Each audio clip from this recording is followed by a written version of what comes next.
शांति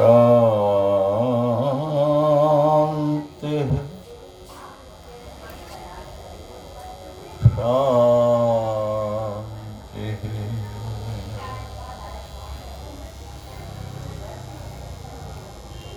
ॐ भद्रं कर्णेभिः शृणुयाम देवाः। भद्रं पश्येमाक्षभिर्यजत्राः।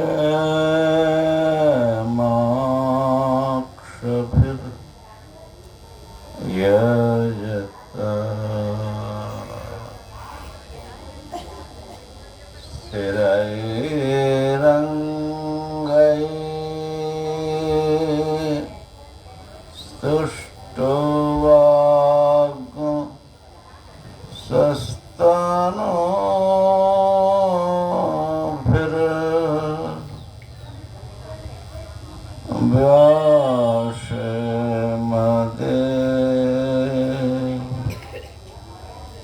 व्यासेमदेहितं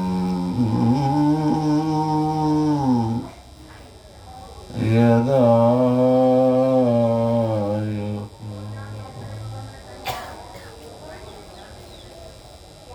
ॐ शान्तिः शान्तिः शान्तिः।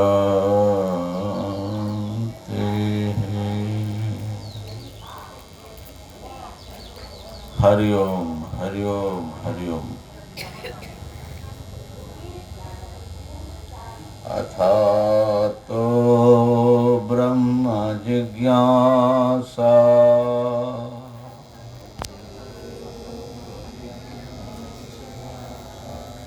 अथातो ब्रह्म जिज्ञासा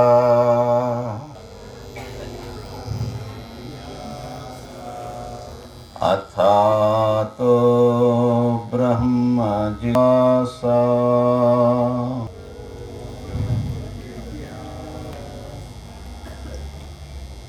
मुंडक उपनिषद के आधार पर ब्रह्म जिज्ञासा का विचार चल रहा था। आपने आप जाने से पहले थोड़े कस्मिन्नो भगवो विज्ञाते सर्वमिदं विज्ञातं भवति।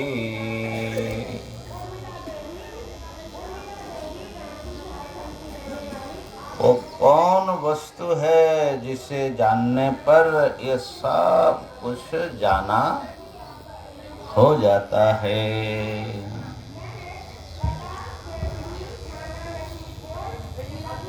तो गुरु ने ये शौनक ऋषि का जिज्ञासु का प्रश्न था। गुरु जी अंगिरा जी उन्होंने विद्या का 2 विभाग किया और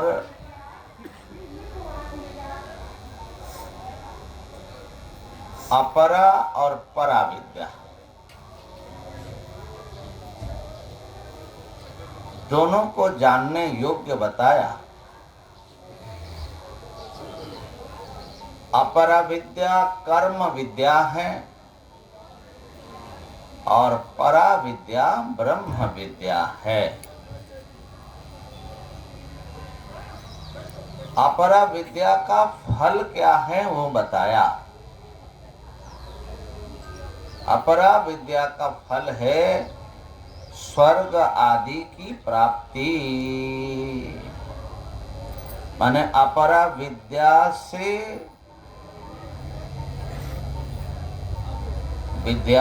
संपन्न होकर उसके अनुसार जब जीवन यापन करेंगे तो आपको स्वर्ग आदि लोकों की प्राप्ति होगी, बड़ी प्रतिष्ठा होगी, स्वागत होगा, सुख मिलेगा, माने भोग मिलेगा।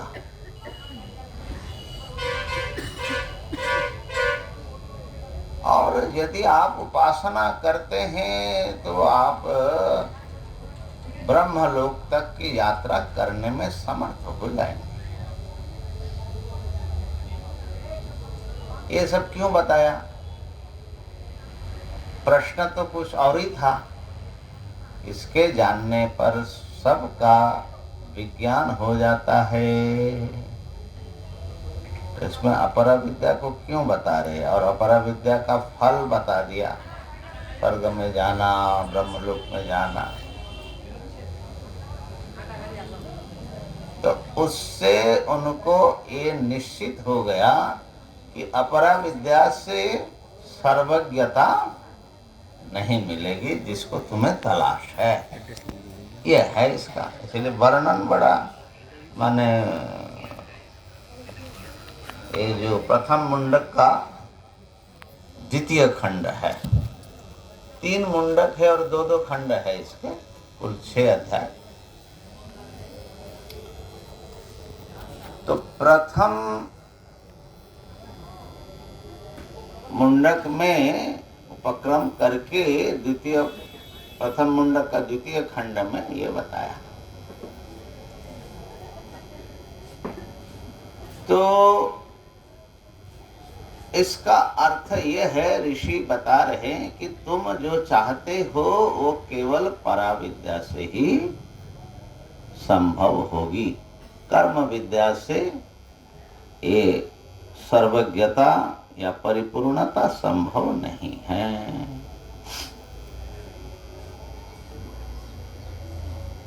लेकिन पराविद्या के अधिकारी कौन है वो भी सुन लो। जिसको जानने से सब जाना जाता है, उसके ज्ञान के अधिकारी कौन है, उसकी पात्रता क्या है।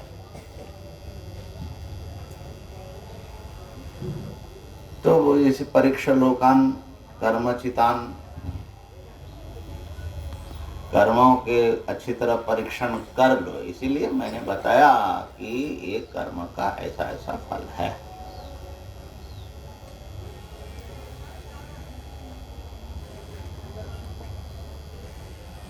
तो निर्वेद जब आएगा आपको, कर्म से, कर्मजन्य फल से, अर्थात इहलौकिक पारलौकिक भोग की नश्वरता देख करके आपको जब निर्वेद आएगा और ये निश्चय हो जाएगा कि कर्म से नित्य की प्राप्ति नहीं होगी, तो उस वस्तु को जानने के लिए,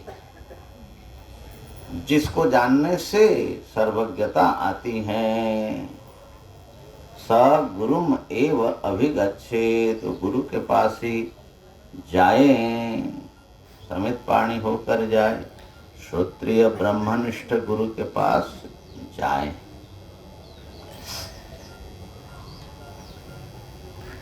तस्मै, फिर गुरु के लिए श्रुति एक, गुरु को क्या करना चाहिए उसके एक आदर्श रख रहे हैं। तस्मै स विद्वानुपसन्नाय सम्यक् प्रशांत चित्ताय समन्विताय येनाक्षरं पुरुषं वेद सत्यं प्रोवाच तां तत्वतो ब्रह्म विद्या।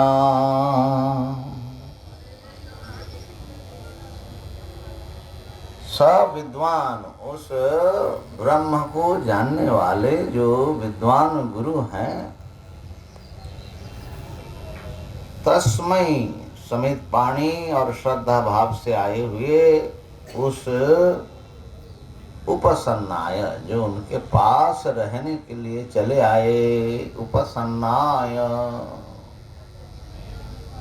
तस्मै स विद्वानुपसन्नाय सम्यक्। अब ब्रह्म विद्या की प्राप्ति की इच्छा है और हमको पता लगे कि फलाने के पास ब्रह्म विद्या है, तो उस जिज्ञासु को तो और कुछ कर्तव्य नहीं है, फिर उनके पास आ जाए। वैराग्य अगर है तो क्या दिक्कत है।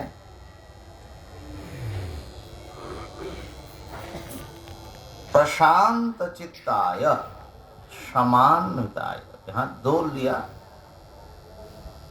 प्रशांत चित्ताय, जिनके चित्त प्रशांत हो गया, माने राग द्वेष से रहित हो गया। जब भोग चाहिए नहीं और भोग के साधन कर्म करने में कर्तव्यता बुद्धि भी नहीं रही कि ये करना वो करना, हम लोगों की महत्वाकांक्षाएं बड़ी भटकाती हैं। तो एक कल्पना करिए कि उसका हृदय कितना शांत होगा, न भोग की इच्छा न कर्म करने की इच्छा। प्रशांत चित्ताय माने ब्रह्म ज्ञान जो है किस प्रकार के चित्त में प्रकट होता है।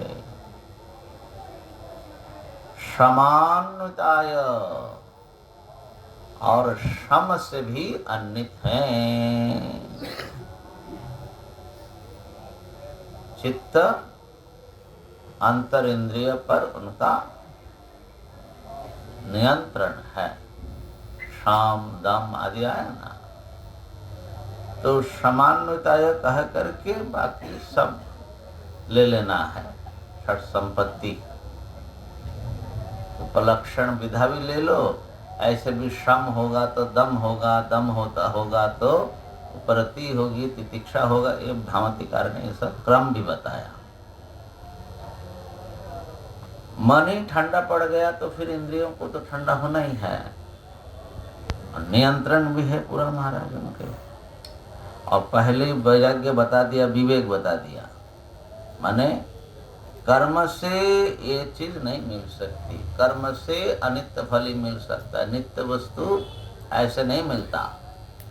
तो विवेक हो गया तो अनित्य वस्तु से उनकी चित्त हट गई, निर्वेद मायन वैराग्य आ गया, षट संपत्ति आ गई। और मुमुक्षुता जो जिज्ञासा है, तो वो जिज्ञासा क्यों है? क्योंकि वो आत्यंतिक दुख की निवृत्ति चाहते हैं। मुमुक्षुता भी बता दिया और जिज्ञासु बन के आ गया, माने जिज्ञासा तक ब्रह्म जिज्ञासा, और जिज्ञासा को पूर्ण करने के लिए गुरु उपसदन, यहाँ तक जो है श्रुति बता दिया। अब गुरु जी ऐसे योग्य शिष्य को तस्मै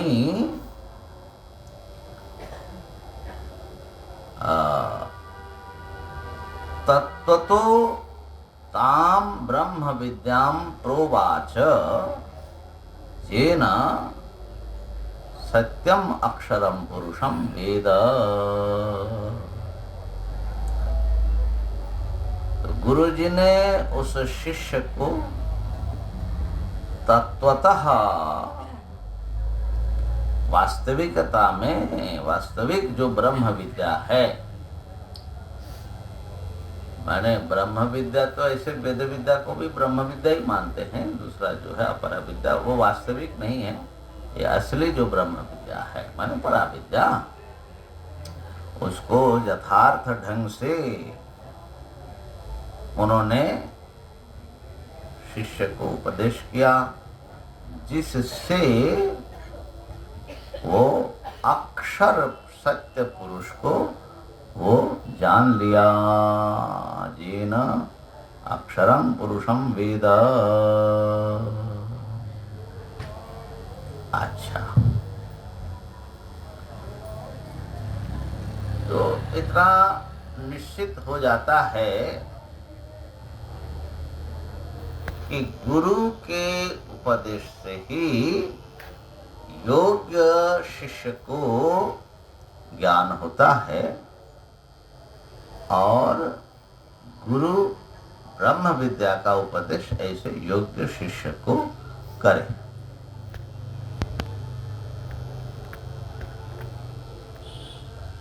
तो बहुत बार ऐसे योग्य शिष्य और योग्य गुरु का संयोग दुर्लभ है। मणिकांचन संयोग बोलते हैं। सोने में मणि जड़ना कोई सामान्य बात तो है नहीं, दोनों ही दुर्लभ वस्तु है। तो हम लोगों का क्या होगा माता जी?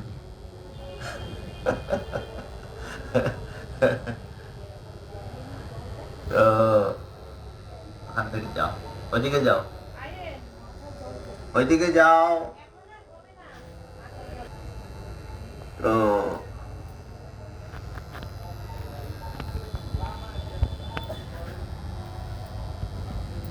तो हम लोग जो हैं योग्य शिष्य बनने के लिए ये सब ब्रह्म विचार कर रहे हैं। इस जन्म में न हो तो कभी तो हो ही जाएगा ना। बात ये है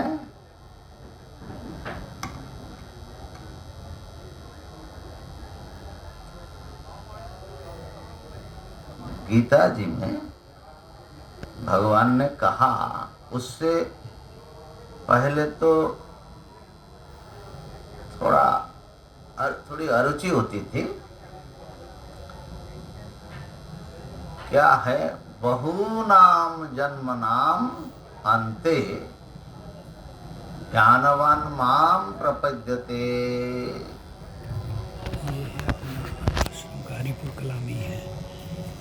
अनेक जन्मों के अंत में ज्ञान प्राप्त कर मेरा प्रत्यक्ष रूप से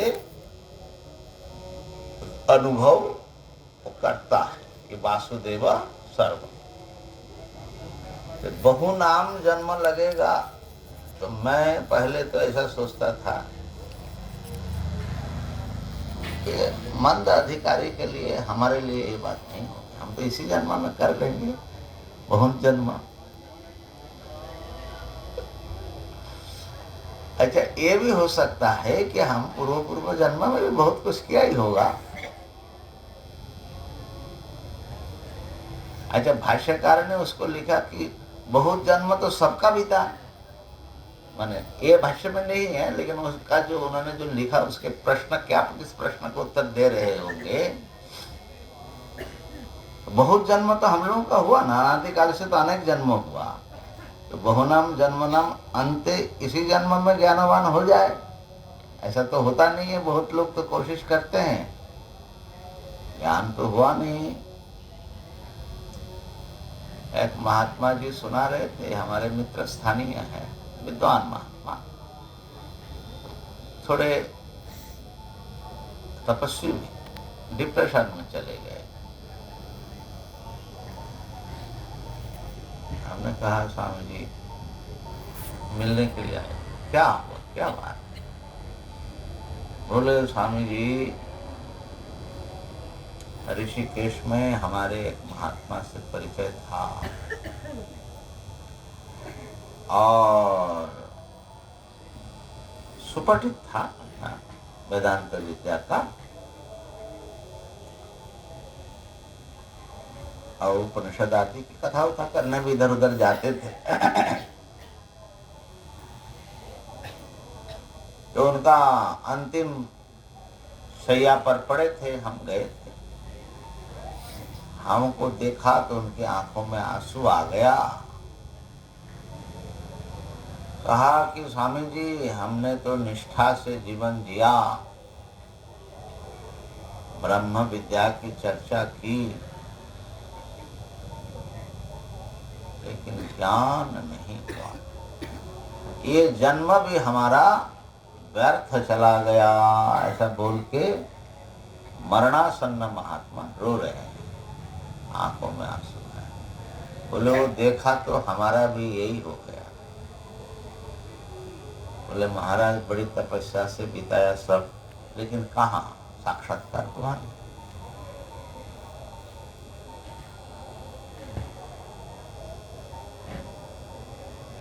तो बहुनाम जन्मनाम अंत माने कौन से बहुत जन्म और किसके अंत में। तो मैंने तो उनको कहा स्वामी जी, ज्ञान देने वाले तो परमात्मा है, अपना काम तो ज्ञान के जो व्यापार साधन है माने ब्रह्म विचार, उसको करना। अब देखिए, जो इस विचार को लेकर शरीर छोड़ रहा है, ज्ञान नहीं हुआ इसके लिए रो करके शरीर छोड़ रहा है, संसार के लिए नहीं आंसू बहा रहा है, ऐसा महात्मा होगा। उनका अगला जन्म क्या होगा, कैसा जन्म होगा उनका। तो मैंने कहा कि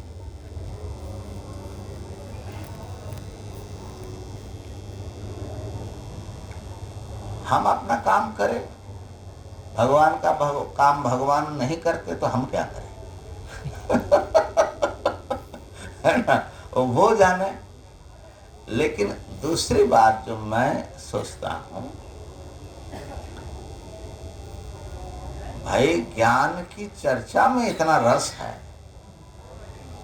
इस रस में भी बहुत सारी जिंदगी बिताया जा सकता है, क्या कमी क्या है इसमें इसमें कौन सी कमी है बताओ। भंडारा भी खा रहे, दक्षिणा भी मिल रही है, और ब्रह्म विद्या की चर्चा हो रही है, सबसे बड़ी चीज है बताइए तो किस लिए हमको कौन सा माने वो है। हाँ, व्याकुलता ईश्वर के लिए, छटपटाहट, वो अच्छी बात है, ऐसा होना चाहिए। तो वहां भाष्यकार ने जो लिखा, बहुनाम का अर्थ बताया, ज्ञानार्थ अर्जित संस्काराणाम, ज्ञान के लिए थोड़ा थोड़ा संस्कार, माने हमने तो मोटा मोटी समझा, और उसका हमारे समझ पर, हमारे हृदय पर एक असर पड़ा, उसका नाम है संस्कार। जितने बार सुनते हैं कुछ प्रकाश होता है, जितने बार बोलते हैं थोड़ा प्रकाश अधिक होता है, ऐसा वो माने जिज्ञासु साधक को यह अनुभव होता है। आविही हाँ एधि, और प्रकाश और प्रकाश। तो ज्ञानार्थ संस्कार, ज्ञान होने के लिए जो संस्कार चाहिए, वो संस्कार अर्जन करते करते करते करते, इसलिए योगी योगा भ्रष्ट होकर के माने परम तत्व को ना पा करके पुनः योगी बनता है, पुनः योगी बनता है ना। ऐसे ही क्योंकि अपने में बहुत सारी कमियां हैं, तो उन कमियों को ऐसे ब्रह्म विचार से धीरे धीरे हम दूर कर लेंगे। तो भगवान ये भरोसा ही ना दे रहे हैं, बहुनाम जन्मनाम, कई जन्म लग जाए कोई बात नहीं, अंत में तो मुझे, ऐसा भी तो उसको पढ़ा जा सकता है कि नहीं।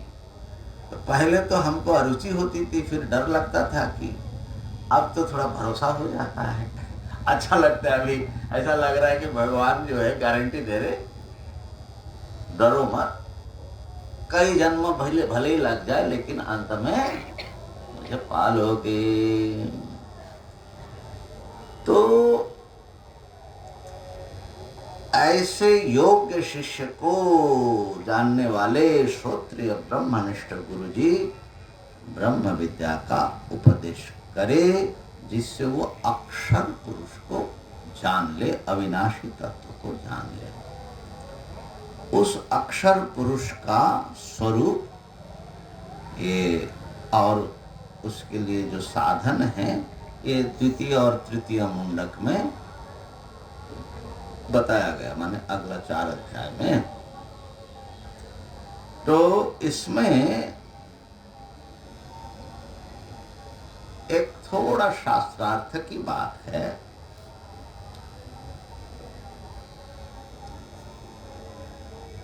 इसको थोड़ा सा देख लेते हैं। तदेतत् सत्यम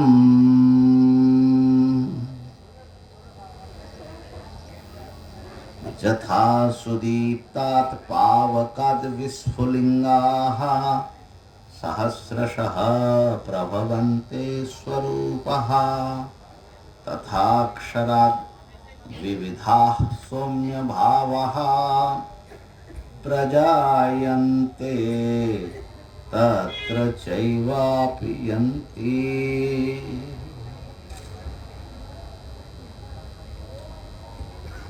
ये सत्य बात है। अच्छा, कर्म विद्या में भी सत्य कहा, उसको भी सत्य कहा। तदेतत् सत्यम शुरू में माने प्रथम मुंडक के द्वितीय खंड के प्रारंभ में तदेतत् सत्यम मंत्रेषु कर्माणि कवयो यानी अपश्यन्, माने कर्म को सत्य माना। यहाँ पर अभी कह रहे हैं कि तदेतत् सत्यम, ये जो अक्षर ब्रह्म का ज्ञान है वो सत्य है। तो वो सत्य कैसे है? कर्म का फल निश्चित है, अवश्यम भावी जो फल है ये अवश्यम भाविता, ऐसा होगा तो ऐसा होकर के रहेगा, इसको बोलते सत्य। सत्य इसलिए वेद का जो एक है कि इस कर्म से ये फल है एकदम सत्य है। और ये क्या सत्य है? तदेतत् सत्यम।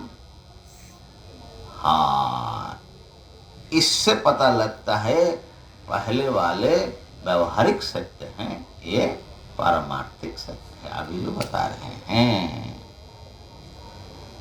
यथा सुदीप्तात् पावकाद् विस्फुलिंगाः, खूब प्रदीप्त जो पावक हैं उसमें से विस्फुलिंग चिंगारियां हजारों निकलते हैं। सहस्रशः प्रभवन्ते, और ये सब विस्फुलिंग स्वरूपाः, अग्नि के समान रूप वाले होते हैं।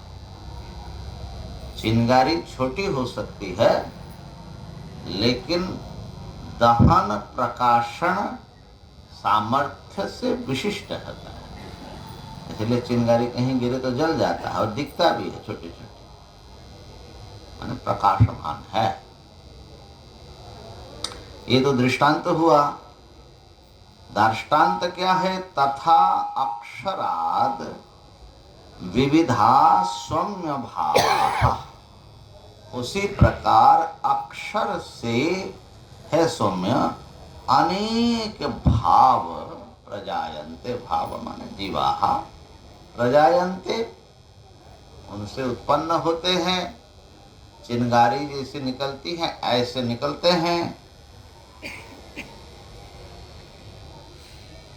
तत्र चैवापि यन्ति, और जहां से निकलते फिर वहीं वो जो है विलीन हो जाता है। ये बात दृष्टांत में नहीं घटित होगा। चिंगारियां उड़ करके कहाँ चला जाता है वहीं खत्म होता है। सुदीप्त पावक में आकर के वो विलीन नहीं होते, लेकिन यहाँ जो चिंगारी हैं वो उड़ते घूमते फिर वहीं जा करके विलीन होते हैं। तो समझ ही गए होंगे कि सुदीप्त पावक तो ब्रह्म है, अक्षर वस्तु है, और उसमें से चिंगारी के समान निकलने वाले हम लोग हैं। अच्छा, ये विस्फुलिंग दृष्टांत वेदांत में, वेदांत के प्रकरण ग्रंथों में भी पर्याप्त रूप से इसकी चर्चा होती है।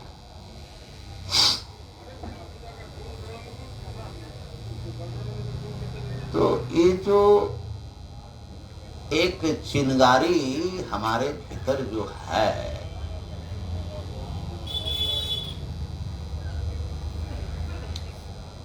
अच्छा चिंगारी जो है ना, वो शुद्ध अग्नि है कि नहीं? चिंगारी आग है कि नहीं? आग है, लेकिन केवल आग है क्या? क्या है उसके साथ में और क्या है? अरे भाई, लकड़ी के टुकड़े होते हैं ना कण, नहीं तो चिंगारी उसमें पकड़ेगा कैसे?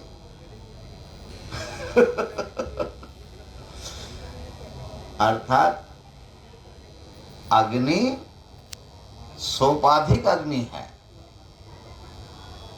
चिंगारी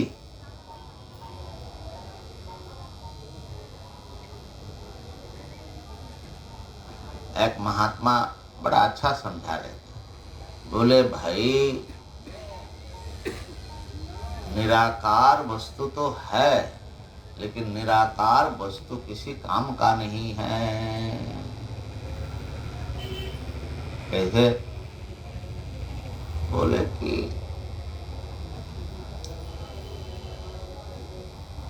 अच्छा हमको आग दे दो, आग थोड़ा। तो कोई दिया ले आया, अरे भाई हमको आग चाहिए, दीवा हुआ तो नहीं चाहिए। बोले अब क्या करें? तो कोई चूल्हे से लकड़ी उठा करके ले आया। बोले लकड़ी छोड़ करके लाओ, प्योर आग लाओ।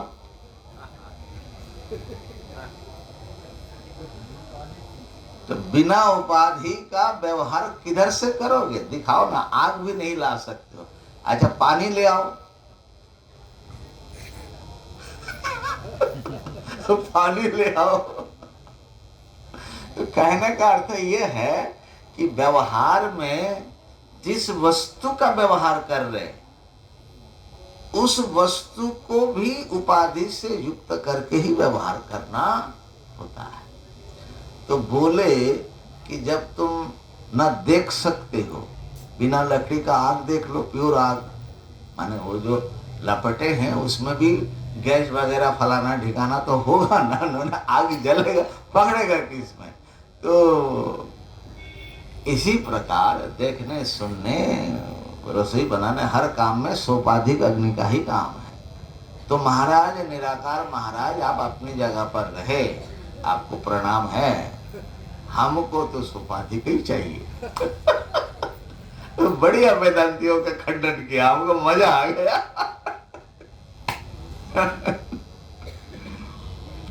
तो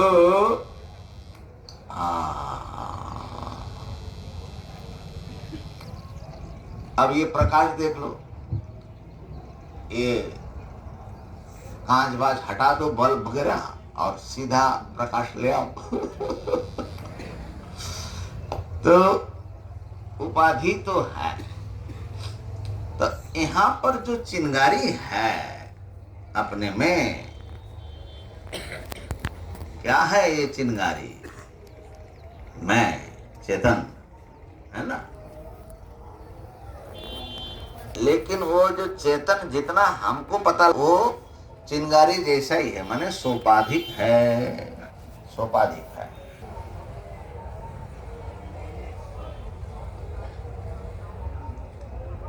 अब सोपाधिक चेतन से सारा व्यवहार होता है, इसमें कोई संदेह नहीं। खाना पीना, चलना फिरना, शरीर माने चैतन्य से युक्त शरीर कह लो, या शरीर से युक्त चेतन जो है सब कुछ कर रहा है। शरीर, इंद्रिय, मन, ये सब शरीर में समझ लेना।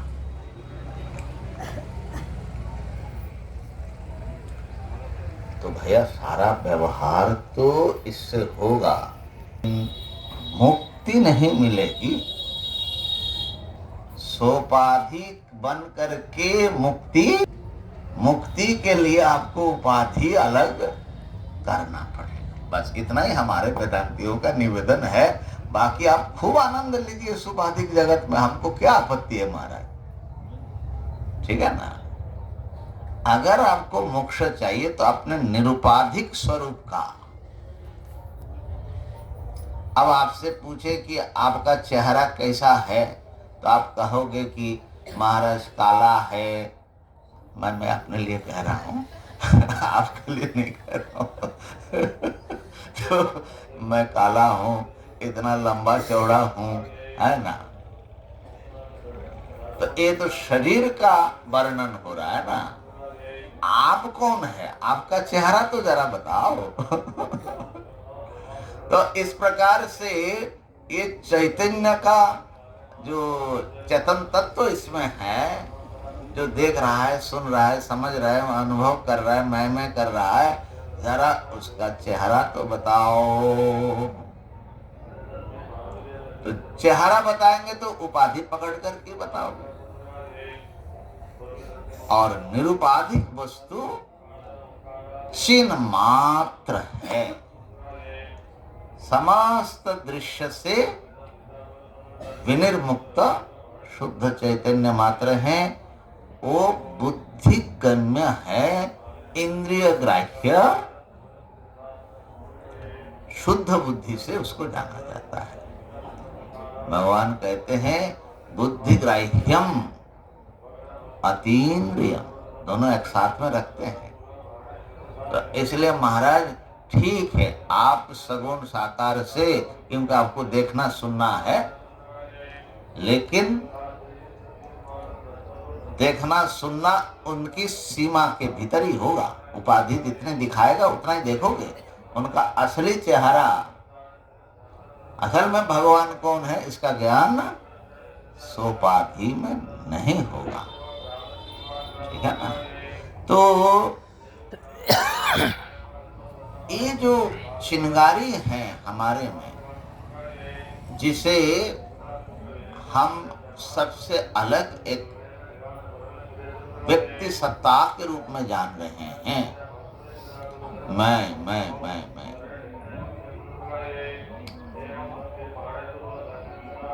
इसमें चिंगारी लगी है, उसमें लगी है, उसमें लगी, सब में जो है आग लगी है ना, माने चैतन्य अग्नि लगी है।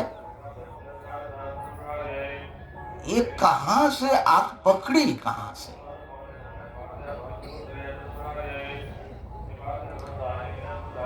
इस शरीर में, इंद्रिय में, मन में ये आग लगी कहां से, इसका खोज करो।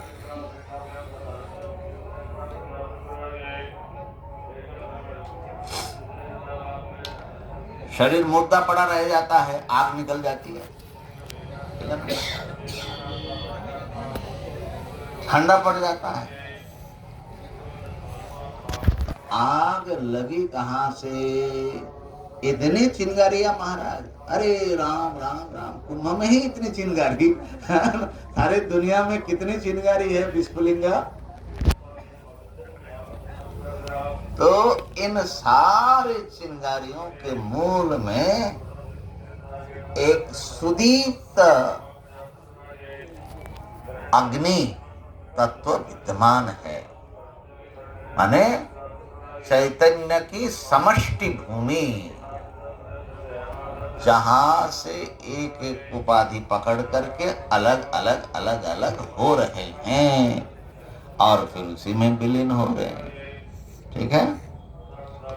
तो उसको वो है अक्षर, माने अविनाशी।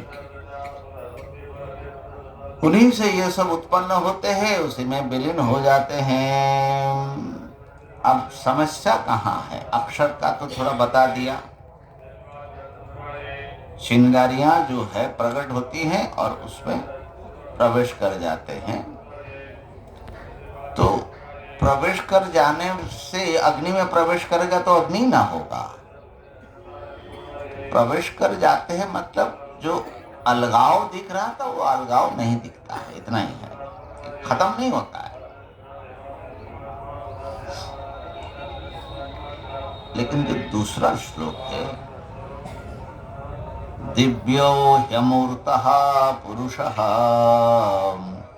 स बाह्याभ्यन्तरो ह्यजः अप्राणो ह्यमनः शुभ्रो यक्षरात् परतः परः।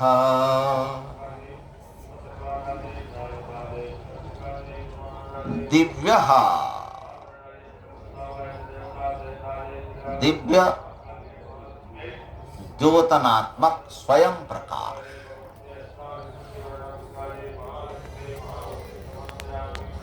और अमूर्तः, मूर्ति नहीं है उसकी, माने चेहरा नहीं है, चेहरा नहीं है।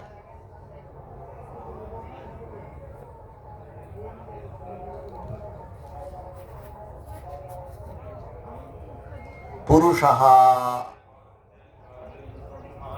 पूर्णत्वात् पुरुष तत्व है। स बाह्याभ्यंतरो, भीतर बाहर सब में फैला हुआ। ही अजः, क्योंकि वो अज है, अजन्मा है। अप्राणः, प्राण से रहित है। अमनाः, मन से रहित है। शुभ्रः माने शुद्धा, निष्कल है। ही अक्षरात् परतः परः, अक्षर से, जो अक्षर पर तत्व है उससे भी पर है।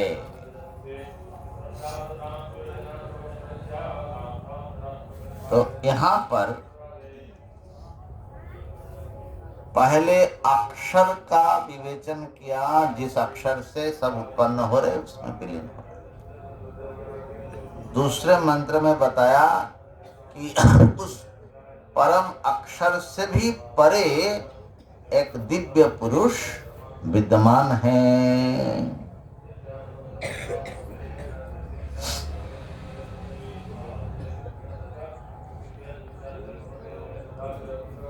तो यहाँ पर जो है वैष्णव लोग बड़े खिल जाते, खुश हो जाते। देखो तुम्हारा अक्षर ब्रह्म और उस अक्षर ब्रह्म से परे हैं दिव्य पुरुष। दिव्य पुरुष कौन है? तो किसी के लिए श्री कृष्ण है, किसी के लिए स्वामी नारायण है। अभी स्वामी नारायण वाले स्वामी जी आए थे, बड़े विद्वान पुरुष, प्रस्थानत्रय भाष्य लिखा। उन्होंने भी इस मंत्र को उठाया, मुंडक्का।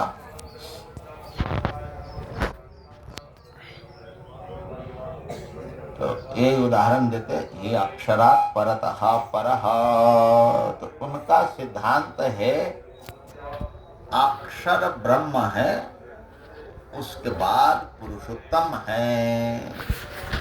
गीता जी में भी द्वाविमौ पुरुषौ लोके क्षरश्चाक्षर एव च, और फिर उत्तमा पुरुषस्त्वन्य परमात्मे तुदाहितः। तो वेदांत के जो जिज्ञासु हैं उनके लिए यहाँ खटका लगती है। भाष्य आदि के बिना समाधान नहीं होता। और कई बार लगता है कि ये तो भैया वैष्णवीय मत ही सिद्ध हो रहा है, क्योंकि क्षर पुरुष, अक्षर पुरुष और फिर पुरुषोत्तम। और उनका कहना है कि जैसे सूर्य हैं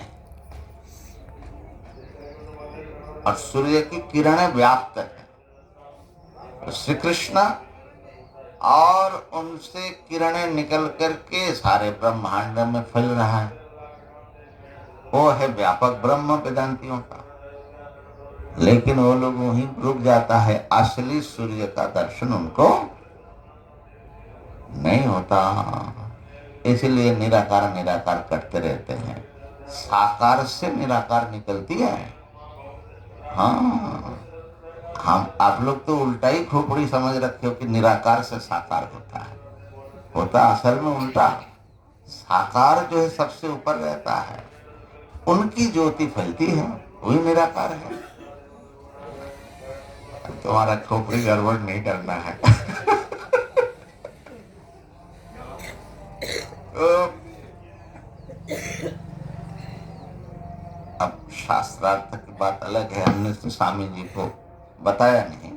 तो यहाँ जो उद्धरण देते हैं ना इस द्वितीय मंत्र का, दिव्य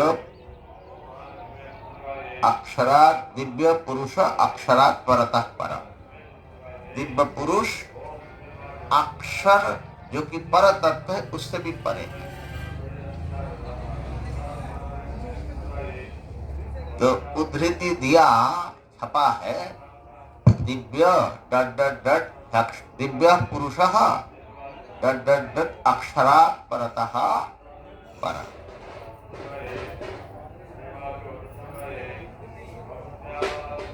बीच का अमूर्त शब्द क्यों गायब कर दिया? समझ रहे बात को? आपने सोचा कि भाई ईमानदारी से तो पूरा मंत्र उठाओ, कम से कम अमूर्त का कुछ और अर्थ कर लो तो वो तो फिर भी सहन होता है, लेकिन शब्द ही गायब कर देना, कुछ तो समस्या है इस मंत्र के साथ में। है ना? जिसकी मूर्ति नहीं है वो है दिव्य पुरुष, और तुम लोग पगड़ी वाले और क्या क्या बांसुरी वाले कैसा कैसा पूरी तरह मूर्त जो है उनको आप उस दिव्य पुरुष बनाने पर तुले हैं, तो शब्द तो गायब करना पड़ेगा। तो उनके सिद्धांत में तो ये मंत्र पूरी तरह फिट बैठने वाला नहीं है, है ना? जो चरम तत्व को एक मूर्त रूप बताते, मूर्तिमान कोई वस्तु। और भी बहुत सारे हैं। युक्ति तो एकदम ऐसा है कि जो भी परिच्छिन्न वस्तु है वो विनाशी होता है, जो अपरिच्छिन्न है, अनंत है, वही अविनाशी होता है। तीसरी बात है कि जो आत्म तत्व है उसके लिए बार बार आता है अशब्दम अस्पर्शम अरूपम न चक्षुषा पश्यति रूपम, कोई भी इंद्रियां उसको पकड़ नहीं पाती। और आपका जो दिव्य पुरुष जिसका पुरुषोत्तम कर रहे हो वो आंखों से दिखता है कि नहीं दिखता है? तो कहेंगे कि इन प्राकृत आंखों से नहीं, अलौकिक अप्राकृत आंखों से दिखता है। श्रुति ने तो आंखों से नहीं दिखता है कहा, रूप नहीं है कहा, तो फिर उनको अर्थ लगाना पड़ता है। रूप नहीं है माने ऐसा प्राकृत रूप नहीं है, दिव्य रूप वाला है। तो भैया आप पहले से ही जो है एक आग्रह रख करके श्रुति के अर्थ को तोड़ मरोड़ करके अपना मन जो चाहे वही लगाना है, तो कौन रोक सकता है ना? आपके मुख में जिह्वा है, हाथ में लेखनी है, बुद्धि निरंकुश है, तो खूब लिख डालो, लेकिन थोड़े शब्द की मर्यादा भी होती है, प्रमाणों का अपना एक वो होता है। तो दिव्य ह्यमूर्तः पुरुषः, और सारे विशेषणों का देखो, अप्राणः, अमनाः, मन ही नहीं है, ठीक है ना? तो भागवत के व्याख्याता लोग करते हैं कि भगवान ने रासलीला के प्रारंभ में जो प्रथम श्लोक है ना, अरे भाई फैल जाएगा। हमारे साथ में ये झंझट है कि कहाँ से कहाँ पहुंच जाते हैं। तो भगवान पिता रात्रि शरद उत्फुल्ल मल्लिका वीक्षरंतुम मनश्चक्रे योग मायाम उपाश्रिता। ये प्रथम श्लोक है। क्या अर्थ लगाते हैं? सुनने में बड़ा अच्छा लगता है, ये भी कहना पड़ेगा। भगवान ने ये शरद के दिव्य रात्रि को देखा, शरद उत्फुल्ल मल्लिका, शरद के चंद्रमा से सारे मल्लिका पुष्प खिल गए, है ना, बड़ी खूबसूरत रात्रि। ये सब देख करके वीक्षरंतुम मनश्चक्रे, भगवान ने रमने का मन बनाया, खिलने का। ये सीधा अर्थ है। वो लोग क्या करते, ये देख करके मनश्चक्रे, मने सबसे पहले मन पैदा किया, मन पैदा किया। हाँ, क्योंकि भगवान के पास तो मन है ही नहीं ना, अमना। ये अमना शब्द देख करके तो भाई पहले सब विचार कर लिया बिना मन का, अब मन बनाया। क्या मतलब है? हाँ जी, बिना मन के सब विचार कर लिया तो फिर मन काहे बनाया भैया? ऐसे ही करो ना, आमना रह करके सारी लीला कर डालो। और बिना मन का भी अगर मन बनाया तो अमना शब्द जो कह रहे हैं, ये कह रहे हैं कि ये मन से रहित है, ये किसी काल परिच्छिन्न नहीं। पहले मन नहीं था, बाद में मन वाला हुआ, ऐसा नहीं बता रहे हैं। यहाँ बता रहे हैं कि वो मन से रहित पदार्थ है, अर्थात कभी भी वो समना नहीं है। तो कभी भी मन वाला नहीं है, और उन्होंने अगर मन बनाया भी तो उसी को माया कहा जाता है ना। माने वस्तुतः मन नहीं है, लेकिन मन वाला जैसा बना। भगवान शंकराचार्य जी कहते हैं, देहवान इव जात इव लोकानुग्रहम कुर्वन् इव लक्ष्यते। भगवान श्री कृष्ण के लिए कि मानव की शरीर लिया, मानव की उन्होंने जन्म लिया, और मानव की वो लोकानुग्रह किया, उपदेश आदि किया, ऐसा दिखते हैं, लक्ष्यते।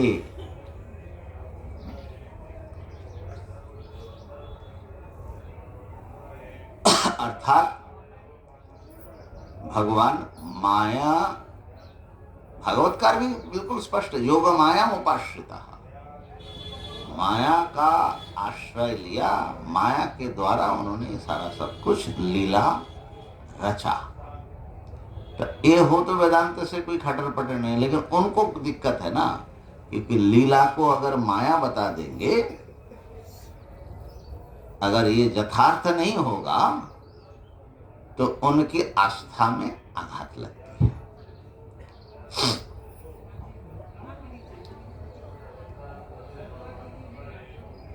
करपात्री जी महाराज एक जगह लिखते हैं,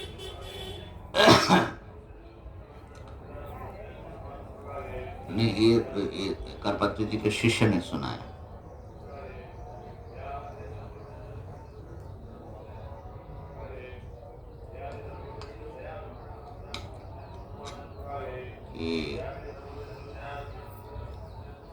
समय वृंदावन में थे तो एक दिन उनके मन में आया कि ये माया का खंडन क्यों करते वैष्णव लोग। माया का खंडन करने की तो कोई आवश्यकता नहीं है। तो बोले कि उनका मन हुआ, वो उस समय बहुत बड़े कोई वैष्णव आचार्य थे, उनके पास गया, कहा कि महाराज भगवान माया से अवतार लिए। अब वो तो उस जमाना अलग था, कोई तामझाम तो होता नहीं था।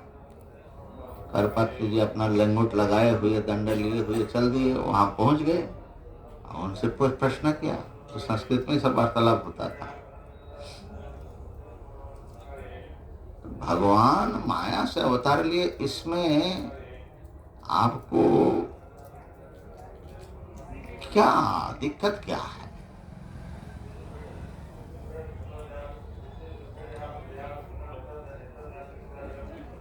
बोले दिक्कत क्या है? भगवान माया, अगर भगवान का अवतार रूप माया है तो हमारी उपासना में, भक्ति में समस्या आएगी। माने हम लोग फिर माया का ही उपासना कर रहे, ऐसा तो बन जाएगा ना। माने एक झूठी बात है। तो उपासना में बोला अच्छा, उपासनार्थ तो आप उनको सत्य मान सकते हैं, है ना। उपासना के लिए तो सत्य मानना जरूरी है, लेकिन शास्त्र के अनुसार क्या? बोले नहीं, हम तो सत्य ही मानेंगे। अच्छा, जो भगवान ने जो कुछ लीला किया, खाना पीना सब सत्य है।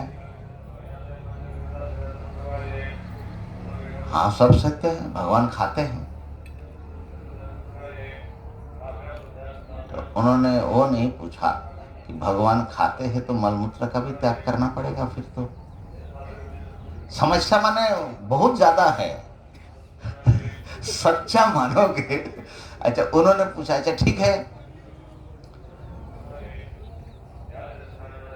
तो भगवान ने अर्जुन का रथ चलाया, ये सत्य है? बोला हाँ चलाया। भीष्म जी ने तीखे तीखे बाण मारे, सत्य है? बोला हाँ सत्य है। अब भगवान के शरीर से खून बह रहा है, पसीना आ गया है, भगवान बड़े क्रोधित हो रहे हैं ना वहां पर, जो ये सत्य है? बोले नहीं, खून बहना सत्य नहीं है। क्यों? क्यों? फिर भिखारी मानना पड़ेगा ना भगवान को। बोले नहीं, हम खून बहना तो माइक है। बोले भाई इतना माइक मानते हो तो आगे का भी मान लो। तो ये सब घपला बहुत है, ठीक है ना। लेकिन हमारे लिए जो प्रश्न है, अक्षर से परे कोई तत्व है, जो अक्षर सबसे परे है, उससे परे वो दिव्य पुरुष है। और शुरुआत हुआ कि पराविद्या किसको बोलते हैं? ये ना क्या है, जया तद अक्षरम अधिगम्यते, ठीक है ना। और यहाँ कह रहे कि अक्षर से भी कोई परे वस्तु है। गीता जी का भी है ना, अक्षर से भी परे पुरुषोत्तम। तो इसका सरल उत्तर तो यह है कि अक्षर तो भगवान की या ब्रह्म की माया है, जिसके कारण ब्रह्म कारण तत्व के रूप में आते हैं और उससे जगत उत्पन्न होता है। लेकिन उस कारण ब्रह्म को सोपाधिक कहा जाता है, अर्थात मायोपाधिक वो कारण है। और उपाधि हटा दो तो वो जो है शुद्ध वस्तु है। तो सोपाधिक वस्तु का नाम अक्षर रखा जाए, माने ईश्वर तत्व को अक्षर कहा जाए, तो निर्गुण तत्व को ये दिव्य अमूर्त पुरुष कहा जा रहा है। वहां पर भी सोपाधिक वस्तु को अक्षर या केवल उपाधि को अक्षर, और उपाधि से युक्त प्रतीत होने वाला जो स्वरूप है उसको पुरुषोत्तम कहा जाता है। ये थोड़ा सा एक ग्रंथि है यहाँ पर, उसको थोड़ा सावधानी से सुलझाना पड़ेगा। तो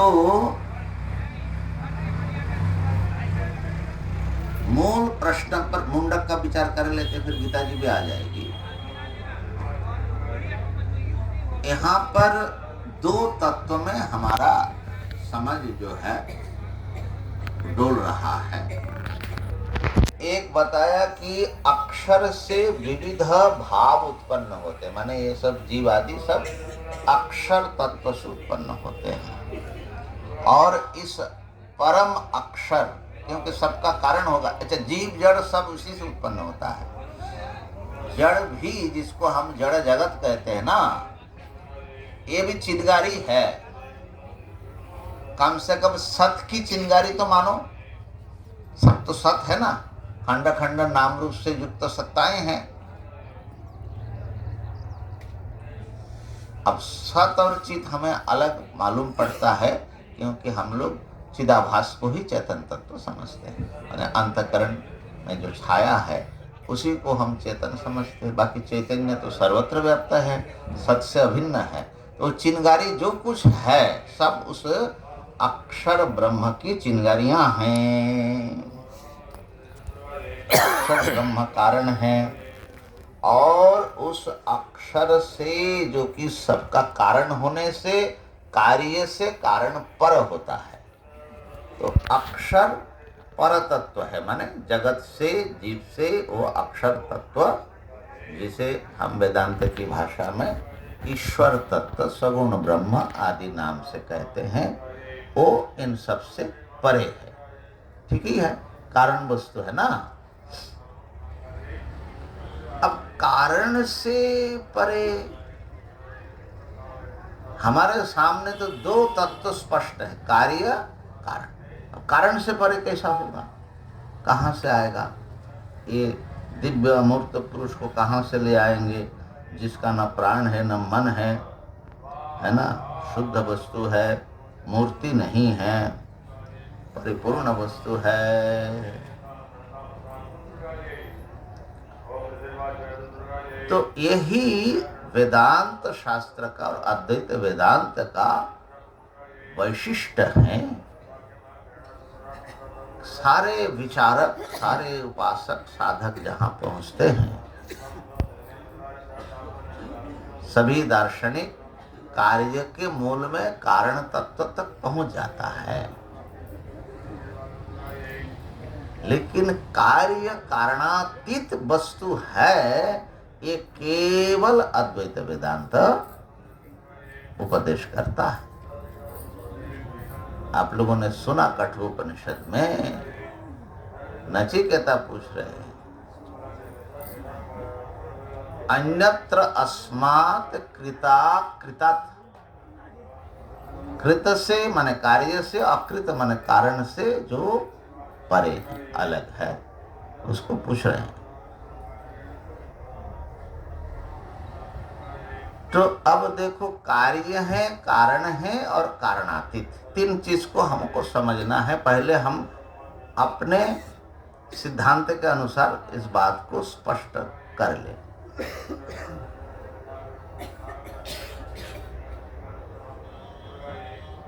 तो कार्य एक पदार्थ, कारण दूसरा पदार्थ, कार्य कारण से अति तीसरा पदार्थ, ऐसा तीन वस्तु आपात हम मान रहे हैं।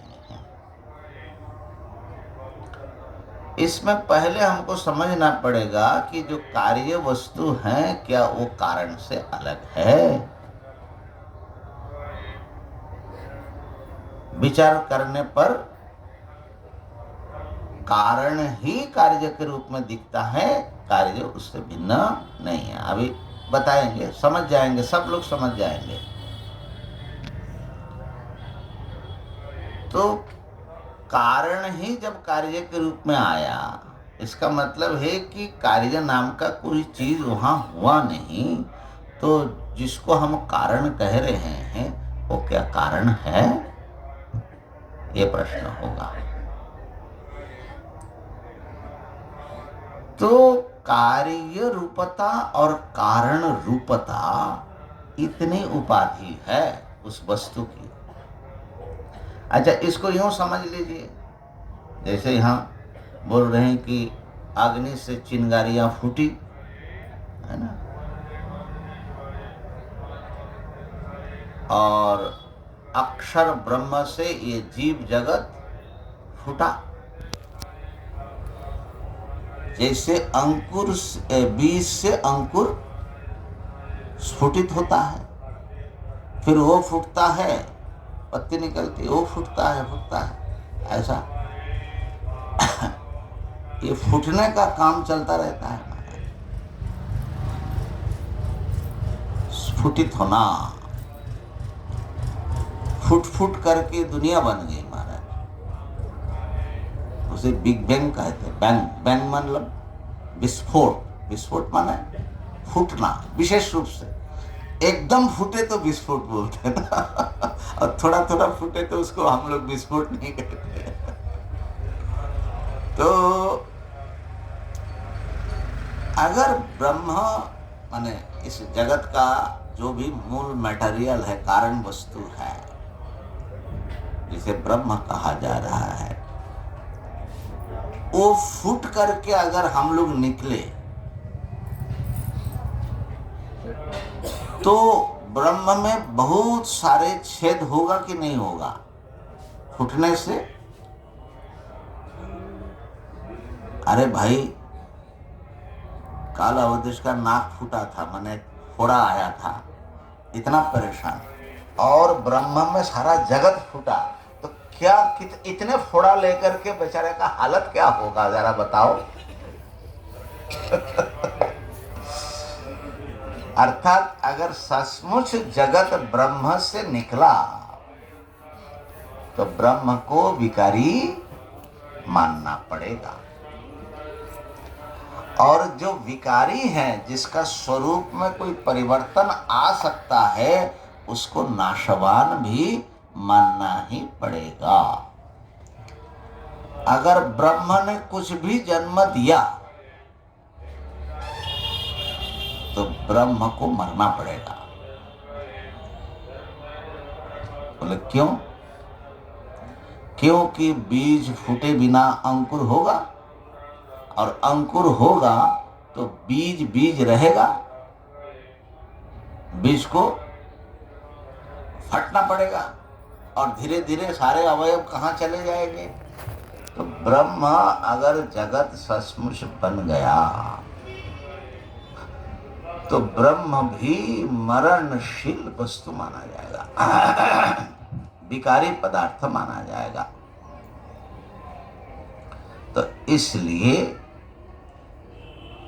ब्रह्म को नित्य मानते हैं, न जायते म्रियते, और सारे विकारों से, माने जन्म, जायते, अस्ति, वर्धते, विपरिणमते, चेंज होना, अपक्षीयते, विनश्यति, ये सबसे रहित है, निर्विकार वस्तु है ब्रह्म। तो लेकिन जो शास्त्र ने ब्रह्म को जगत कारण बताया, हाँ, इसलिए ऐसा मानो कि ब्रह्म एक जादूगर है और संसार उसका जादू है। तो जादुई शक्ति से वो दिखा रहे हैं। उस जादुई शक्ति कहना और माया कहना खाली शब्दांतर है। माया है ना, माया भी माया दिखाता है, तो माया माने जादू। तो ब्रह्म जादूगर इतना कुछ दिखाता है, लेकिन सचमुच वो सब बनता है क्या? वो ज्यों का त्यों रहता है। इसी प्रकार स्वप्न में आप जो दृष्टा है, कितना कुछ बनते हैं, लेकिन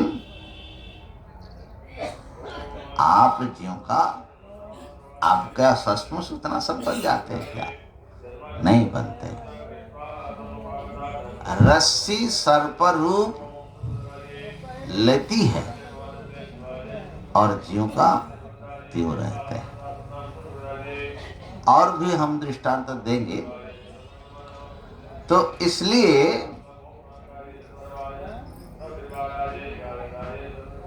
ये जो माया की बात क्यों आ जाती है? माया माने जो हुआ नहीं असल में और दिखता है। तो जब संसार हुआ नहीं, दिख रहा है, कार्य नहीं है, तो कारण है, उसको कारण कहा जाएगा। आपने जिस बच्चे को जन्म दिया वो बच्चा है नहीं, तो क्या आप माँ या पिता कहलाएंगे क्या? नहीं, व्यवहार हो सकता है। तो इसको,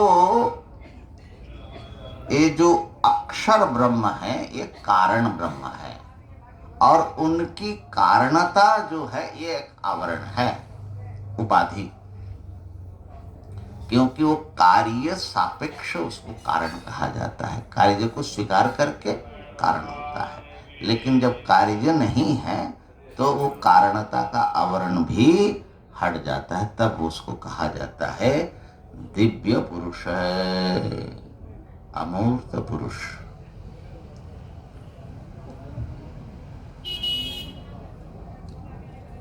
तो इसको एक दृष्टांत से समझने का प्रयास करते हैं। सोने का एक कंगन बनाया, कंकण बोलते संस्कृत में ना, कंकण, वलय।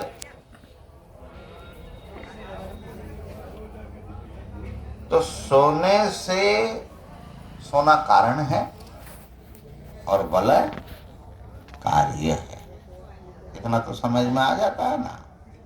कारण कौन है?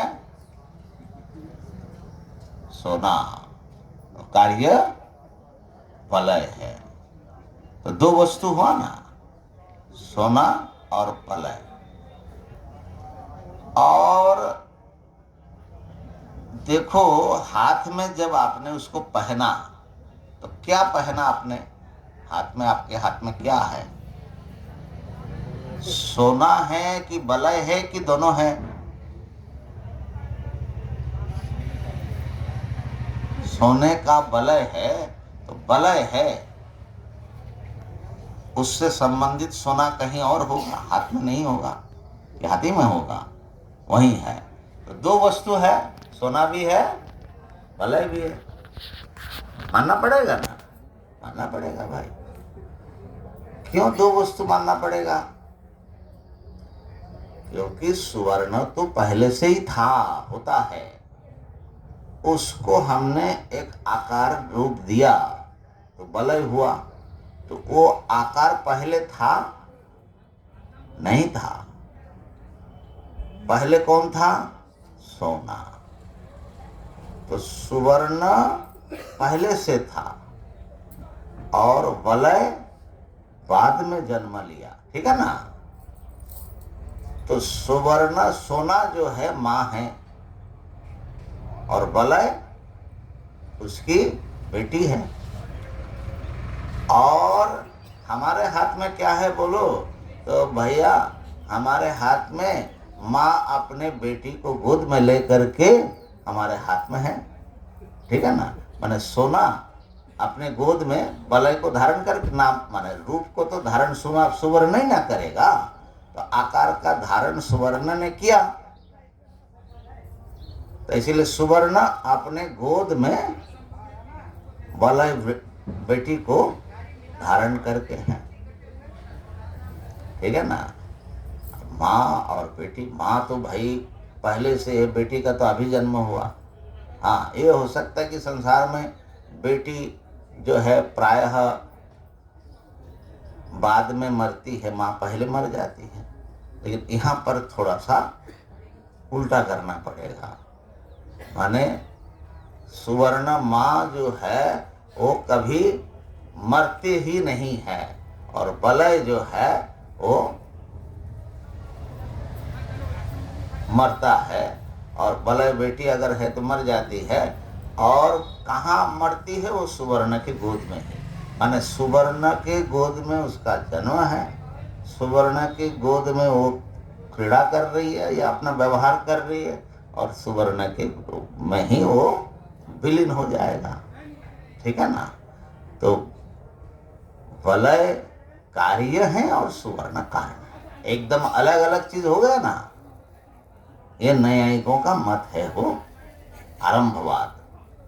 सुवर्ण अलग तत्व और वलय अलग तत्व। अब यहाँ पर सांख्य विचारक उपस्थित हुए। सांख्यों ने कहा, महाराज आपकी दृष्टि गड़बड़ है, यहाँ सुवर्ण और वलय दो वस्तु नहीं है, सुवर्ण ही वलय रूप में है, एकदम अलग नहीं है।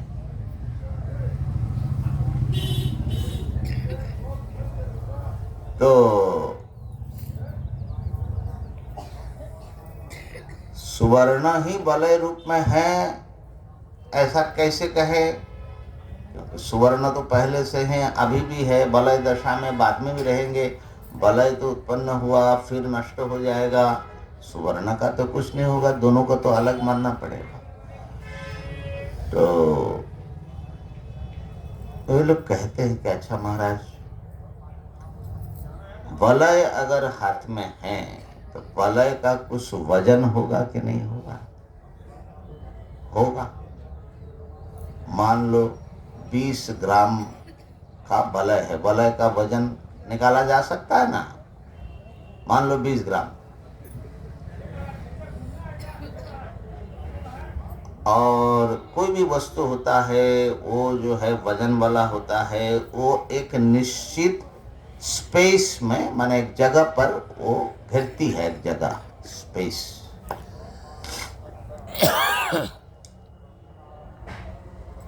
आप अच्छी तरह देख लो कि वलय जो है आपके हाथ में है कि नहीं है। हाँ है तो सही, छूने से भी पता लगता है, देखने से भी पता लगता है, हमारे हाथ को घेरी हुई है और वजन भी है। ये सब किसी वस्तु, सत्य वस्तु को ये सब होना चाहिए, है ना? किसी भी वस्तु का वजन तो होगा ना।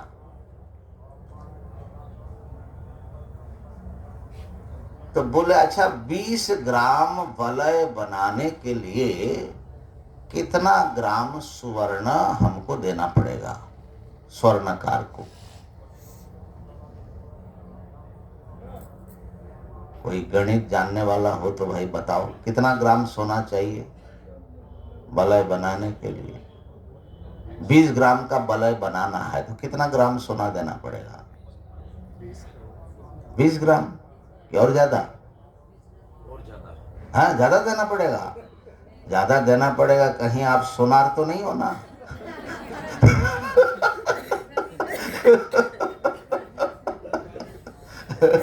माने सोनार माने स्वर्णकार, स्वर्णकार को ज्यादा चाहिए। बोले आप 25 ग्राम दीजिए तब 20 ग्राम का वलय आपको मिलेगा। तो 5 ग्राम कहाँ जाएगा? स्ट्रांग रूम में चला जाएगा उसका। तो 20 ग्राम सुवर्ण को अगर वलय रूप दिया जाएगा तो 20 ग्राम वलय मिलेगा।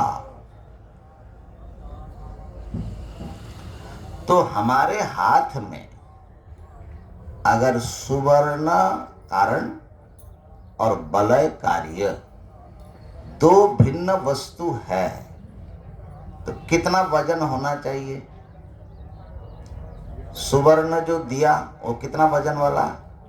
20 ग्राम। और जो सोनार ने बनाया वलय उसका कितना वजन है? 20 ग्राम। तो सुवर्ण और वलय दोनों मिल करके कितना ग्राम होता है? 40 ग्राम, है ना? नहीं, हंसने की बात नहीं। सुवर्ण 20 ग्राम और वलय 20 ग्राम। तो हमारे हाथ में अगर दो वस्तु है, सुवर्ण और वलय, तो हमारे हाथ में 40 ग्राम होना चाहिए कि नहीं होना चाहिए? बताइए, गणित क्या कहता है? अगर हम स्वर्णकार से लड़ाई करें कि भाई 40 ग्राम दो, तो वो कहेगा कि आप पहले जा करके रांची में अपना दिमाग ठीक करा करके आओ।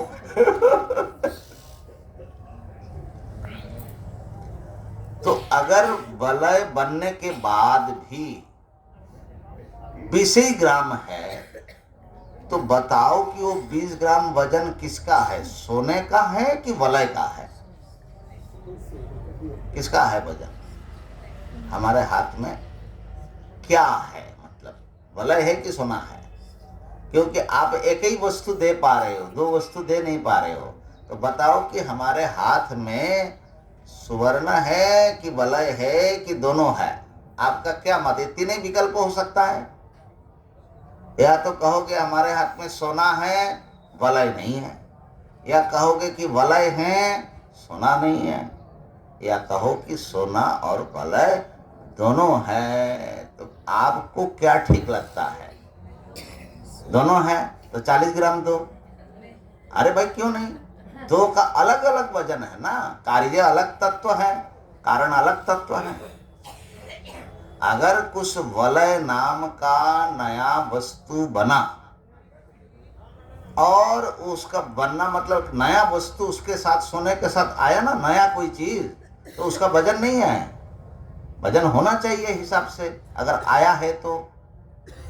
जैसे मान लो माँ का वजन नाप लो और बच्चा का प्रसव कर दिया, बच्चा भी आ गया, तो अब दोनों का वजन मिलेगा कि नहीं मिलेगा, बढ़ेगा कि नहीं बढ़ेगा?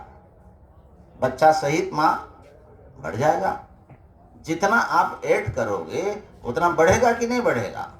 तो अगर सोना पहले से है 20 ग्राम और वलय नाम का कोई वस्तु उसमें जुड़ा गया तो उसका कितना भी कम हो, कुछ तो वजन होगा।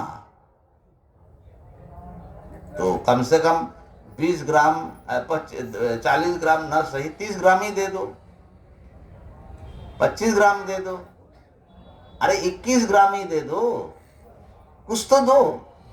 तुमने जब बनाया एक नया वस्तु, तुमने कहा कि नया वस्तु का जन्म हुआ। अगर जन्म हुआ तो उसका वजन होगा, उसका रूप होगा, उसका स्पर्श होगा, उसका स्पेस को घेरेगा। तो क्या मानते हैं आप? अपना मत बताओ, फिर वेदांत क्या बोलते हो बताएंगे। सोना है, वलय है कि दोनों है? इस तीन में से कोई एक मानना पड़ेगा ना। क्या मानते हैं, कौन सा ठीक लगता है? हाथ में क्या है? वलय है। बोले महाराज वलय है, बोले सुवर्ण का, बोले सुवर्ण तो वलय बन गया ना, अब सुवर्ण नहीं है, अब खाली वलय है। ये भी एक मत है। तो भाई अब खाली वलय हैं, तो कोई कहे कि सोना दे दो, सुवर्ण दे दो। बहुत लोग जो है, जब देश के लिए वो 71 की लड़ाई हो रही थी, नहीं 68 में शायद, लाल बहादुर शास्त्री ने पाकिस्तान से जो लड़ाई हुई थी, हाँ 71 का ही, मैं 71 का तो बांग्लादेश वाला, इधर जो हुआ था 65 का, हाँ 65 का। तो उन्होंने अपील किया था, माताएं सब अपने हाथ के कंगन खोल खोल करके दान करो, ऐसा। तो सोने का ही तो कीमत होता है ना। तो जिस समय वलय है उस समय भी सुवर्ण को तो मानना ही पड़ेगा, ठीक है ना। हाथ में वलय दशा में भी सुवर्ण है। आप जब दुकान में ले जाए तो बोले ये लीजिए सोना, और सुवर्ण ले करके आपको पैसा भी देता है, ठीक है ना। तो इसका मतलब है सोना जो है उपादान को तो मानना ही पड़ेगा ना। अगर घड़ा है तो घड़े में मिट्टी है, ये तो मानना ही पड़ेगा। अगर वस्त्र हैं, वस्त्र में धागा पहले से ही है भीतर, और एक एक धागा हम खुल भी सकते हैं, तो मानना ही पड़ेगा कारण तत्व को।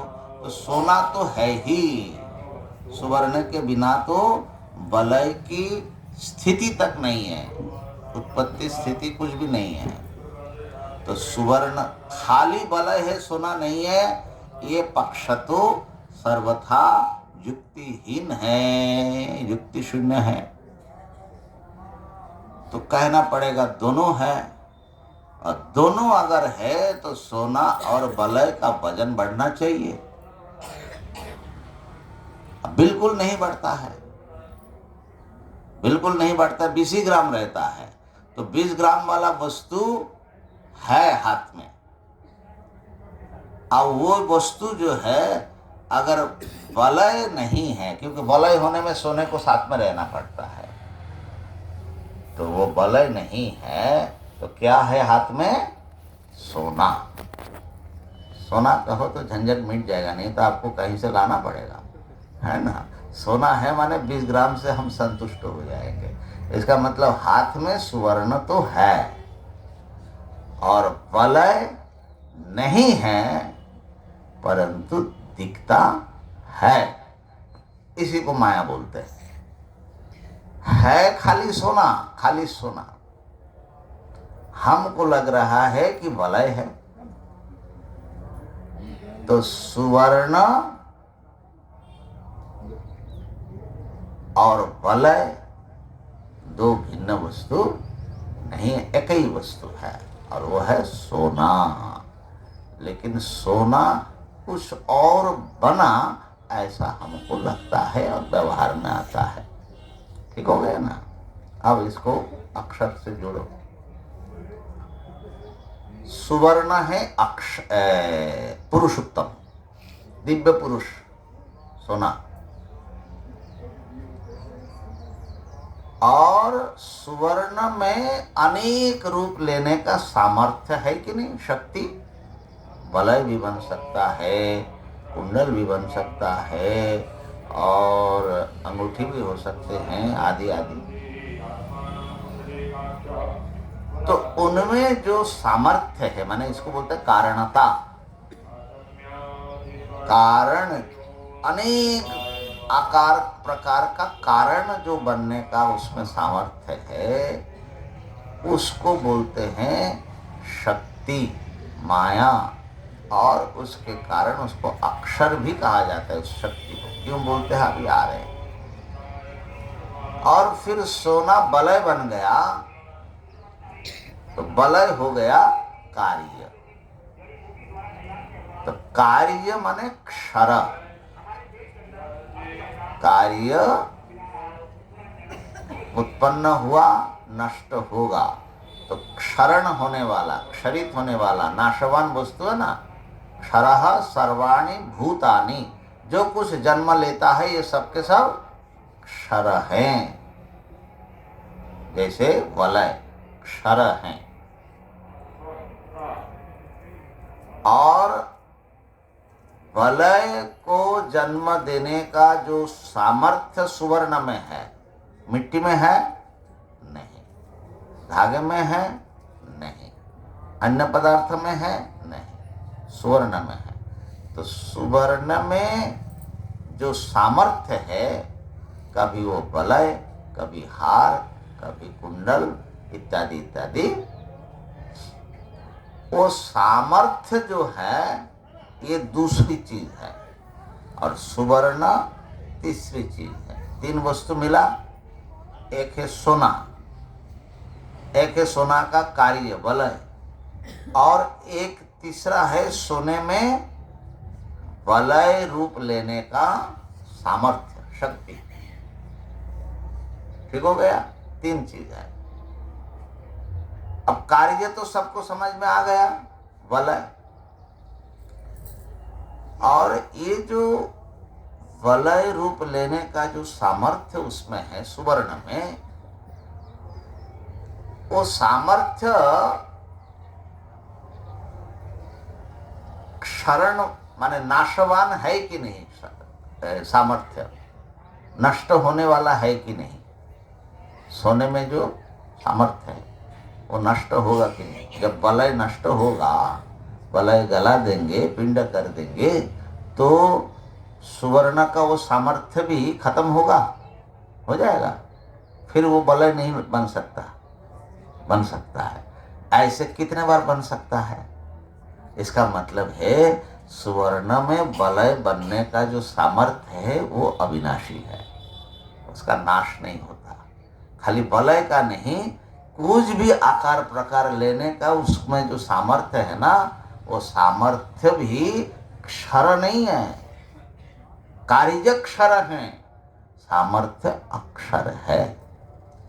और सोना, सोना भी अक्षर है। तो दो अक्षर मिल गए। देखो ध्यान देना, एक सोना और एक सोने में सामर्थ्य। ठीक है ना? दो अक्षर। अच्छा, दोनों अक्षर बराबर स्टैंडर्ड का है, उसमें कुछ कम बेशी है? तो बताओ कि सोने का सामर्थ्य ने सोने को धारण करके रखा कि सोने ने अपने सामर्थ्य को धारण करके रखा? कौन आधार है? सोना। अगर सोना निकाल लोगे तो सोने का सामर्थ्य अपने बलबूते पर टिक नहीं सकता। ठीक है ना? तो इसलिए सोना जो अक्षर है वो सामर्थ्य रूप अक्षर से भी परे है। वलय तो कार्य हो गया, उस कार्य तो क्षर है, उससे पर है सामर्थ्य। अनंत वलय बन सकता है वो जो सामर्थ्य है, तो वो तो परम अक्षर है। और उस परम अक्षर रूप जो शक्ति है उससे भी परे कौन हो गया? सोना। ठीक हो गया ना? तो अक्षरात् परतः परः। तो ये याद रखना, दृष्टांत याद रख लेना तो रह जाएगा, है ना? क्षर माने कार्य वलय, अक्षर माने वलय बनने की जो सामर्थ्य सोने में है वो शक्ति, और पुरुषोत्तम माने सुवर्ण। ठीक है ना? तो इस प्रकार से निरुपाधिक वस्तु का यहाँ पर विवरण दिया। और इसीलिए वो अमूर्त है। जब वो किसी नाम रूप में आता है तब आपको मूर्त मालूम पड़ता है। अभी सोने को जरा जांच लोगे तो बताओ कि वलय जब देख रहे हो तो वलय तो उसका आकार हुआ ना, और आकार तो उत्पन्न विनाशील है, उससे अलग सोना कैसा होगा?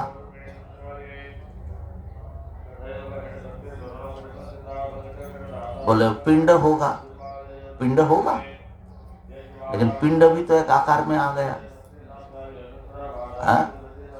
तो जब भी आप आंखों से देखोगे कोई ना कोई आकार लिया हुआ सोना दिखेगा, लेकिन बुद्धि से समझना है कि ये सारे आकार प्रकार निराकार सोने में प्रकट होता है। तो हर साकार वस्तु के भीतर निराकार बैठे होते हैं, इसके बिना काम चलेगा नहीं। ठीक है ना? तो इसलिए महाराज निराकार व्यापक वस्तु हैं। इस प्रकार से विचार करो तो देखो, कई बार जगत मिथ्यात्व को बड़ा गलत समझा जाता है। ऐसा है, आज हम इस प्रसंग को पूरा कर रहे हैं और स्वाध्याय भी पूरा हो जाएगा, इसलिए आप लोग घबराइए नहीं, यहीं पर प्रसाद की व्यवस्था है, प्रसाद पा लेना। तो अब देखो, हाथ में किसी का वलय है तो उसको देख करके एक ने कहा, माने न्यायिक की माने, तो देखो उसके हाथ में भैया सोने का वलय है, माने सोना और वलय दोनों है। और जो जगत मिथ्या बौद्ध लोग मिथ्यात्ववादी है, तो उनको कहा कि महाराज ये क्या है बताओ? बोले ना तो सोना है ना वलय है। वो लोग अधिष्ठान को नहीं मानते, केवल भ्रम है। और वेदांती कहता है कि हाथ में वलय तो नहीं है लेकिन सोना है, अधिष्ठान तत्व को स्वीकार करते हैं। इसलिए जब वेदांती कहते हैं कि जगत मिथ्या है तो उनके अभिप्राय को समझना होता है। जब कहते हैं कि वलय मिथ्या है तो ये नहीं कह रहे कि सोना मिथ्या है, समझ रहे हैं? तो कई बार ये प्रश्न आता है, तो पुरुष एव इदम विश्वम, ये जो कुछ आप सामने है ना, ये पुरुष ही है, ये सारा सब कुछ। हाँ, आपको भिन्न भिन्न रूप में दिख रहा है, सब ब्रह्म है। इसमें अगर तत्व को आप समझ नहीं पा रहे हैं तो थोड़ा प्रणव का सहारा लेकर के अपने मन को एकाग्र करो। धनुर्गृहीत्वा उपनिषदम महास्त्रम, औपनिषद जो महास्त्र हैं, धनुष है, वो है ओंकार। और उसमें जो है शरम उपासा निशितम, अपने मन को, क्योंकि उपासना के संस्कार से एकदम तीक्ष्ण नुकीला बन चुका है, उस मन को उस पर चढ़ाओ और महाराज उसको अच्छी तरह जो है खींचो उस धनुष को, माने ओंकार का अभ्यास करो, और फिर जो है उस अक्षर परब्रह्म को उसमें विद्ध करो, उसमें टारगेट लगाओ। और यहाँ पर तो धनुष जाकर के थोड़ा टारगेट में घुसता है, बाकी अलग रह जाता है, लेकिन यहाँ पर जब सर जाएगा ना तो वो घुस जाएगा, ब्रह्म ही हो जाएगा। यस्मिन द्यौ पृथ्वी चांतरिक्षम, जिसमें ये द्युलोक और ये पृथ्वी और ये अंतरिक्ष, ये सब ओतप्रोत है जिस सद्वस्तु में, मन भी उसमें ओतप्रोत है, प्राण भी उसमें ओतप्रोत है, वो एकमात्र अधिष्ठान है। तमे वैकम जानथ आत्मानम, एकमात्र उसी को जानो। अन्य वाचो विमुंचथ, अन्य सब बातें छोड़ो, यही अमृत का सेतु है। और ये जो एक वस्तु है ना, उसको न तो चंद्र दिखा सकता है, न सूरज, न तत्र सूर्यो भाति न चंद्र तारकम, इसको कोई प्रकाश नहीं कर सकता। परंतु तमेव भान्तम अनुभाति सर्वम तस्य भाषा सर्वमिदं विभाति, जो कुछ देख रहे हैं वो दिखा रहा है, इसलिए दिख रहा है। जैसे हम लोग जो कुछ देख रहे हैं वो प्रकाश से देख रहे हैं आंखों से, ऐसे ही एक सद वस्तु का प्रकाश से ही सारे विश्व चराचर, मैं आप ये वो सब देश काल सब भास रहा है। माने वो सद भी है और चेतन भी है। और महाराज मजे की बात है कि इस देह रूप वृक्ष में दो पक्षी निवास करता है, बड़े खूबसूरत है। एक जो है अनिशया शोचती, एक बड़े मुह्यमान हो, डिप्रेस्ड हो जाता है, शोकाकुल होता है, रोता है, कभी हंसता है। और दूसरा जो है उसी के समान है, वो जो है कुछ भी खाता पीता नहीं है, माने करता भोगता नहीं है, वो देखता रहता है, अपनी महिमा में मस्त रहता है।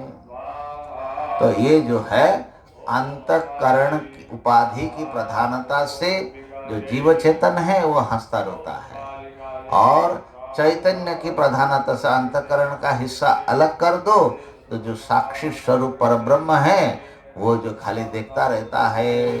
माने चैतन्य की प्रधानता से वो ईश्वर या ब्रह्म, और उपाधि की प्रधानता से जीव भाव है एक ही। जैसे बिंब प्रतिबिंब एक ही है, घटाकाश महाकाश एक ही है, इसी प्रकार एक ही वस्तु दो रूप में है। तो हमारे माने जिसको हम समझ रहे, उसके भीतर एक ईश्वर तत्व स्वतंत्र वस्तु विद्यमान है। जब तक उसको नहीं देखोगे तब तक ये मुह्यमान और शोक चलता रहेगा। और महाराज ये जो है, जो इसी परब्रह्म पुरुष की उपासना करता है उसको वो वस्तु मिल जाता है। नायमात्मा प्रवचने न लभ्य, न प्रवचन से, न मेधा से, न अनेक सुनने से वो मिलता है, लेकिन दिलो जान से उसको चाहोगे, यमे वैश्य वृणुते, वर्ण करोगे अपने जीवन का सर्वस्व के रूप में, तब ये अपना स्वरूप प्रकट करते हैं। और जो है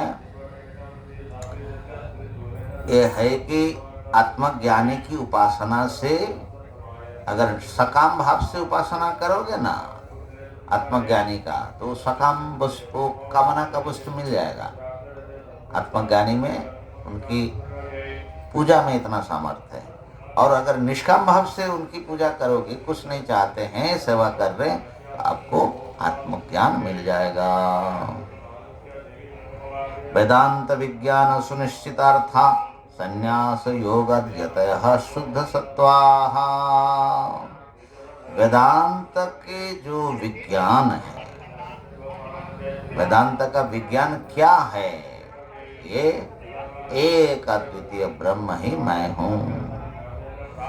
इस अर्थ का जिसने अच्छी तरह निश्चय कर लिया, माने संशय विपर्जय रहित निश्चय हो गया, सुनिश्चित अर्थ। वेदांत से जनित जो विज्ञान है, जो विज्ञान सुनिश्चित अर्थ से युक्त हैं, और साथ में संन्यास योगात, संन्यास योग का आश्रय लिया, माने किसी भी चीज को हमको नहीं चाहिए, उसी का नाम संन्यास है। संन्यास माने क्या है कि संन्यास्तम मया सन, मैंने ये छोड़ दिया, ये छोड़ दिया, यही तो बोलते हैं हम लोग जब संन्यास लेते हैं। भू संन्यास्तम मया, ऐसा प्रश्न मंत्र में आता है सब। तो जिस दिन दिल से आप कह दोगे नहीं मुझे ये नहीं, वो नहीं, ये नहीं, कुछ नहीं चाहिए महाराज, तो आप संन्यास योग से युक्त हो गए, तब आप यति हुए। और संन्यास, सब संन्यास कर दिया ना, मैं मेरा नाम का शुद्ध सत्वाहा, उस दिन आप शुद्ध सत्व हो गए, माने आपका अंत सर्वथा शुद्ध हो गया। इसीलिए संन्यास का प्रैक्टिस माने छोड़ने का। तो ये दो चीज चाहिए, सर्वस्व त्याग होना चाहिए और वेदांत के श्रवण मनन करते हुए अर्थ उसका सुनिश्चित होना चाहिए। तब जो है उनका जब चरम समय आता है ना, तो ब्रह्म प्रकाशित हो जाता है। ब्रह्मलोकेषु परांत काले परामृतात् परिमुच्यन्ति सर्वे, उस समय वो मुक्त हो जाता है। और कैसा होता है उस समय उनकी अनुभूति, जैसे नदियां सब समुद्र में जाते तो समुद्र ही समुद्र हो जाता है, इसी प्रकार वो अपने को विशिष्ट एक व्यक्ति नहीं समझता है, वो समुद्र समझता है अपने को। अनंत ब्रह्म के रूप में अपने को आविष्कार करते हैं। इस प्रकार से सजो हवै तत् परमं ब्रह्म वेदा ब्रह्मैव भवति, इस प्रकार जो परम ब्रह्म को अपने आत्म रूप में देखता है वो ब्रह्म ही हो जाता है। ये है सत्य, तदेतत् सत्यम, ऐसा ऋषि अंगिरा ने कहा। नहीं तदचीर्ण व्रतोधिते नमः परम ऋषिभ्य, नमः परम ऋषिभ्य, जिन्होंने ऐसा ज्ञान दिया ऐसे ऋषियों को बारंबार नमस्कार। तो ये कुंभ का जो स्वाध्याय सत्र चला ब्रह्म जिज्ञासा का, ये हमारे स्वाध्याय सत्र आज यहाँ पूर्ण होता है। ओम पूर्णमदः पूर्णमिदं पूर्णात् पूर्णमुदच्यते पूर्णस्य पूर्णमादाय पूर्णमेवावशिष्यते। ओम शांति शांति शांति। शंकरं शंकराचार्यं केशवं बादरायणं सूत्रभाष्यकृतौ वन्दे भगवन्तौ पुनः पुनः। ईश्वरो गुरुरात्मेति मूर्तिभेदविभागिने व्याप्तदेहाय दक्षिणामूर्तये नमः। शांति शांति शांति। ओम ब्रह्मार्पणमस्तु।